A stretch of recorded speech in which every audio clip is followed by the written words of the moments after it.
Bom dia, gente. A nossa segunda videoaula. A gente vai continuar com a temática a diversidade das plantas, só que hoje a gente vai dar foco ao primeiro grupo de plantas que serão abordados. Serão 4 grupos de plantas, iniciando pelas mais simples até as mais evoluídas, sendo na ordem de briófitas, pteridófitas, gimnospermas e angiospermas. Hoje vamos falar um pouco sobre briófitas. Algumas características gerais sobre as briófitas. A gente tem que o quê? Que elas são pequenas, elas são delicadas, elas são características presentes delas são em ambientes úmidos e elas não ultrapassam 5 centímetros de altura. Uma das coisas que se tem que lembrar das briófitas é que este nome briófitas, como vocês puderam perceber, as duas primeiras, os primeiros grupos que eu falei, elas têm essa terminação, briófitas e pteridófitas. São os dois grupos que eles não apresentam sementes. Então, essa é uma das características que os diferenciam dos demais.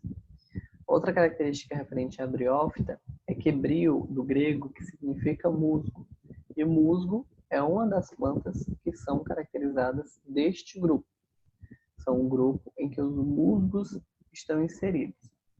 A partir disso, a partir dessas características gerais, nós vamos para uma característica mais específica, que são a de organização.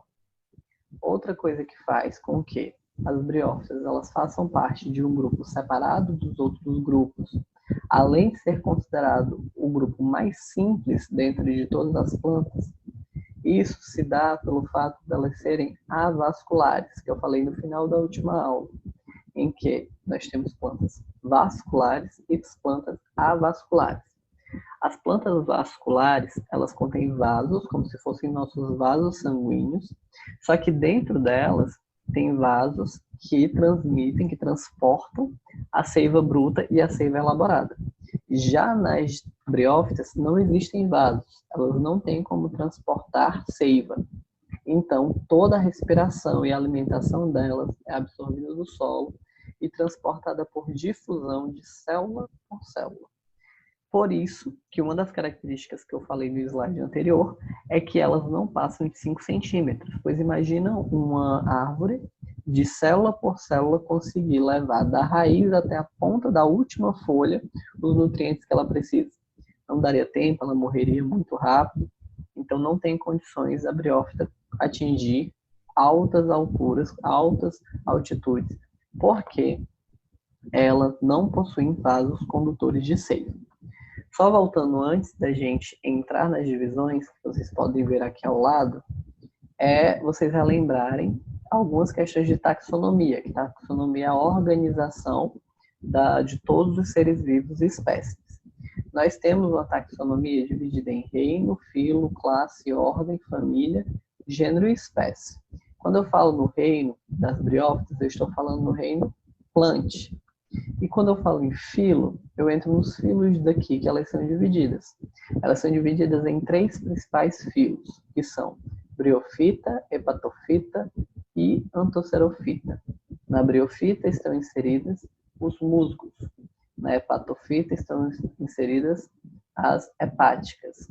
E nos anthocerofitas estão inseridos os antóceros, que são 3 espécies de briófitas diferentes que têm características semelhantes, por isso estão incluídas no mesmo grupo.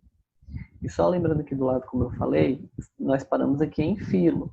Porém, dentro desse filo, que são esses 3, cada um desses ainda se divide em uma classe, cada classe se divide em mais classes, quer dizer, essas classes se dividem em mais ordens, essas ordens se dividem em mais famílias, essas famílias se dividem em mais gêneros, e esses gêneros se dividem em mais espécies. Então, considerem isso, essa taxonomia, como uma pirâmide normal, uma pirâmide em que nós temos aqui, na ponta, nós temos o reino, e essa pirâmide ela vai se expandindo conforme eu vou descendo em relação aos meus táxons, que são reino, filo, classe, ordem, família, gênero e espécie. Aqui vocês podem perceber uma imagem em que tem as características visíveis de cada uma, sei, geral, de todas as briófitas, de um musgo e de um antócero. No antócero e no musgo, eles têm 3 características que se assemelham, que é o quê? A presença de rizóides, de gametófitos e de esporófitos. Algumas briófitas não apresentam folhas e caule. Outras já apresentam tanto folhas, quanto caules, quanto raízes. Só que outro motivo das briófitas serem tão simples, serem o primeiro grupo de plantas, é que ela não tem as folhas, o caule e as raízes definidas conforme as outras plantas, fazendo com que ela tenha outros nomes para esses membros dela, que são: as raízes são chamadas de rizóides, pois são raízes simples. Os caules são chamados de cauloides, pois são caules simples. E as folhas são chamadas de filóides, pois são folhas simples. E a relação entre gametófitos e esporófitos, como eu falei na aula anterior, é que no caso das briófitas, elas passam mais tempo como gametófitos, sem essa região, sem essa ponta aqui de poros, onde ela vai liberar os esporos. E durante um curto período de tempo da vida dela, ela é um esporófito, com essa haste maior e liberando esporos que depois secam, morrem e permanecem apenas como gametófito. Aqui tem mais ou menos uma imagem que explica esse procedimento tanto no ápice do gametófito masculino quanto no ápice do gametófito feminino. Por exemplo, eu tenho aqui uma briófita, os anterídeos em formação, que são a região masculina da briófita. Nós depois temos a diferenciação dos anterídeos, com células férteis e uma camada de células estéreis para proteger o que está dentro. Depois nós temos um anterídeo maduro, e esse anterídeo maduro se rompe e libera anterozoides, que é como se fossem os espermatozoides dessa planta. Esses anterozoides, que possuem flagelo, eles se encontram junto da oosfera, que a oosfera é o órgão, é o gameta feminino da planta. Só que para poder haver a oosfera madura aqui, inicialmente o órgão reprodutor feminino, o arquigônio, ele se desenvolve e se amadurece, formando o que chamamos de oosfera, assim como os anterídeos formam os anterozoides. E o processo de fecundação ocorre quando o anterozoide ele se encontra com a oosfera dentro da briófita que possui a oosfera, da briófita fêmea, ok? Esse processo de se liberar daqui e chegar aqui pode ser tanto auxiliado pelo vento quanto pela água. Agora eu vou mostrar para vocês um vídeo curtinho que explica todo esse procedimento de uma forma de uma animação, ok? Mostra todo o percurso que o anterozoide e os anterídeos fazem até chegar na noosfera, até o desenvolvimento das plantas adultas novamente. A gente volta já já assim que o vídeo acabar.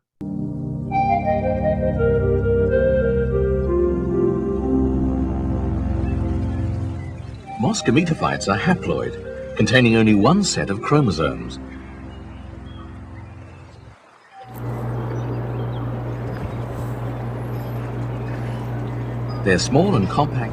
Essa forma pequena e compacta permite que as hastes fiquem em pé, enquanto os rizóides o prendem ao solo. Os rizóides são as raízes das briófitas. A umidade acumula-se facilmente entre as hastes densamente espaçadas. Ela muitas vezes forma uma película nas folhas e permanece na ponta da haste.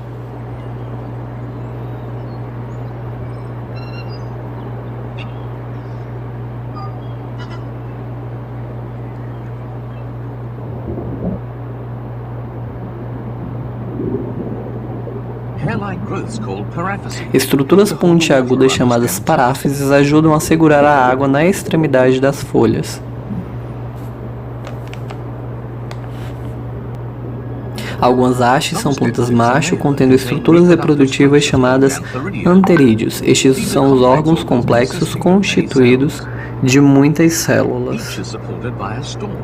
Cada um deles é sustentado por um pendúnculo. A porção superior consiste de um invólucro de proteção que envolve um grupo de células de esperma.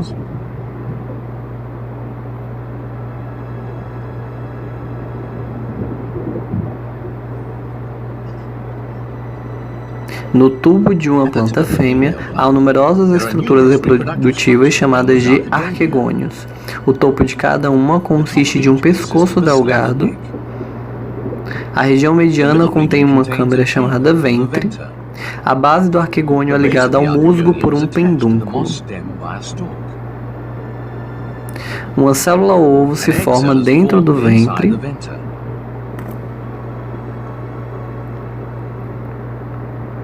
Dentro do pescoço, células separadas formam um canal contendo um atrativo de gametas.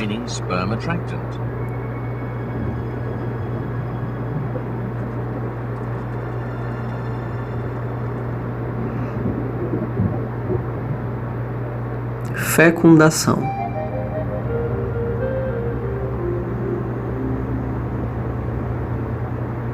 Uma disposição em anel oferece as condições ideais para a liberação dos gametas e a transferência para a planta fêmea. Gotas de chuva se fixam nas extremidades dos musgos. Dentro da gota de água coletada pela planta macho, o anterídeo se rompe. Ele libera células contendo os anterozoides que flutuam até a superfície. Mais gotas caem sobre as plantas macho. Algumas gotas que saltam levam anterozoides que caem sobre as plantas fêmea.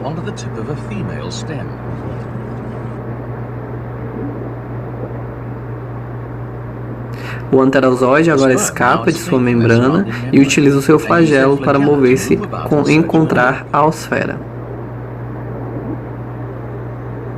Agora o arquegônio se abre e libera o atrativo de anterozoides.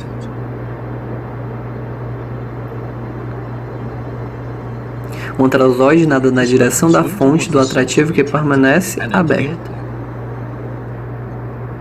Uma vez lá dentro, ele é levado para baixo até atingir a osfera.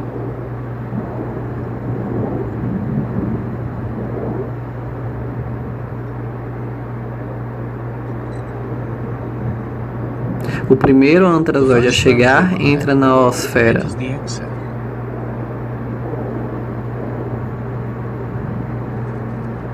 A fertilização acontece quando os núcleos do anterozoide da osfera se fundem, criando um zigoto diploide.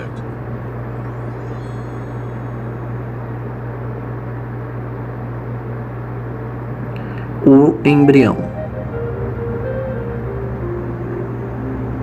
Depois da fertilização, muitas mudanças acontecem na ponta da haste fêmea. A primeira ocorre dentro do ventre, onde se forma um embrião. À medida que o embrião cresce, ele se projeta para fora da haste feminina. Isso permite que o embrião obtenha água e nutrientes a partir da planta fêmea.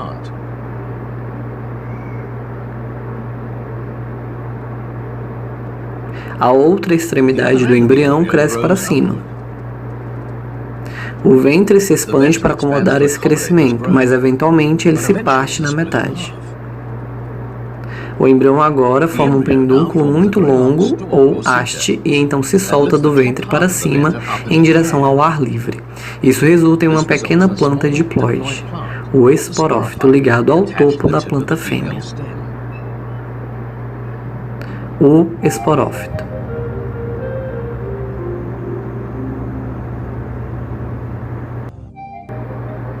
Estas plantas fêmeas já foram fecundadas e sustentam esporófitos sobre elas.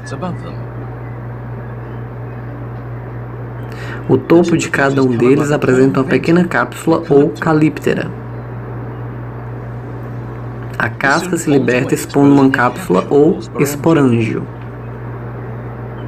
A cápsula contém um tecido fértil que consiste de esporócitos que produzem esporos. Dentro do núcleo de cada esporócito há 2 conjuntos de cromossomos. O núcleo se divide pelo processo de meiose, formando 4 núcleos haploides.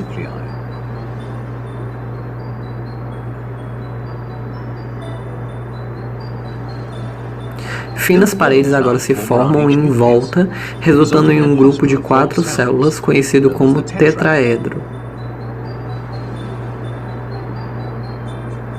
À medida que o tempo passa, eles recebem esporopólio, criando uma parte mais resistente e passam a ser chamados de esporos. Mais resistente e passam a ser chamados de esporos. Assim que os esporos se formam, a calíptera resseca e se abre. Logo, a ponta chamada de opérculo cai, revelando um anel de dentes finos chamados peristema.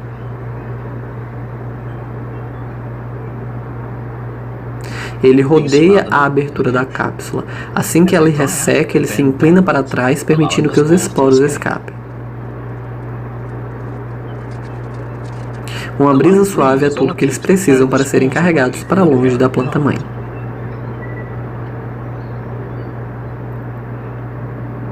O novo gametófito. Os esporos, transportados pelo vento, acabam caindo sobre superfícies expostas.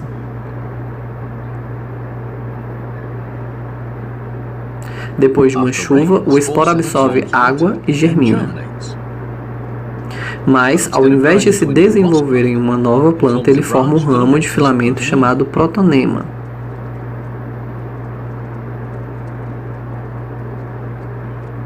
Depois de um período de crescimento, alguns dos protonemas formam bulbos.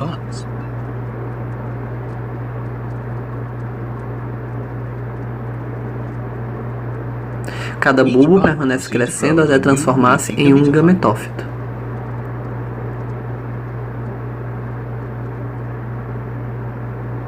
Os esporos permitem que os musgos se espalhem e colonizem as áreas geralmente distantes da planta-mãe.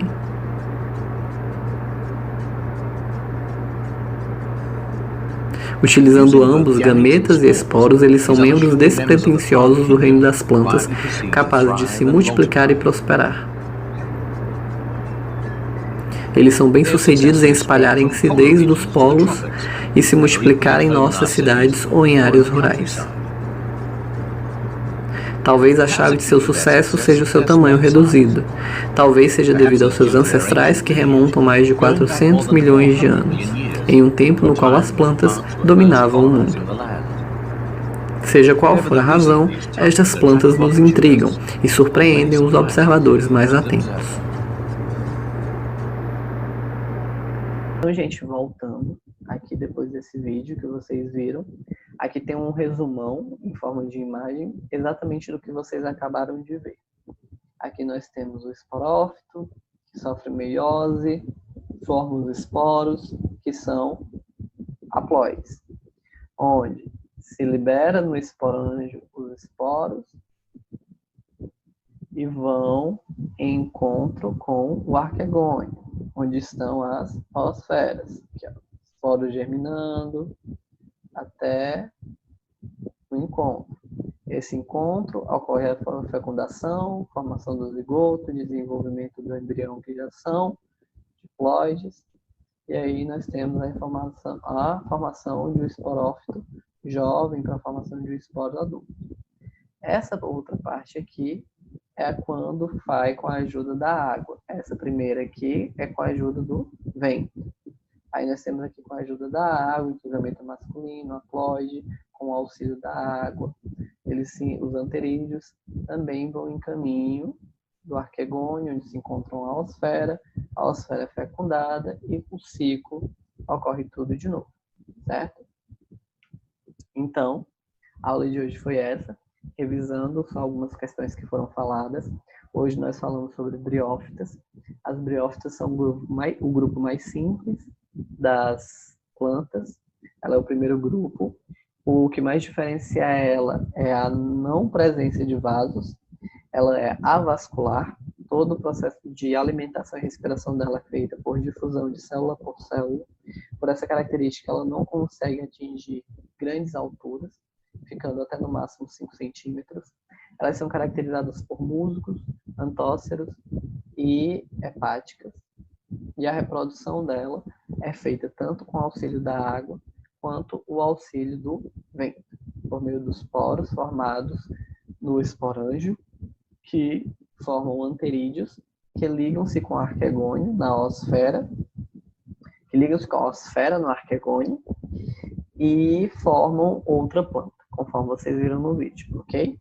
Para vocês, eu quero que vocês procurem no livro ou no arquivo que eu estou enviando, na página 17, questões 13 a 20 para responder. E assim como na última aula, vocês respondem e a gente faz a resolução na aula da videochamada, ok? Bons estudos e até a próxima aula, no caso, até a videochamada.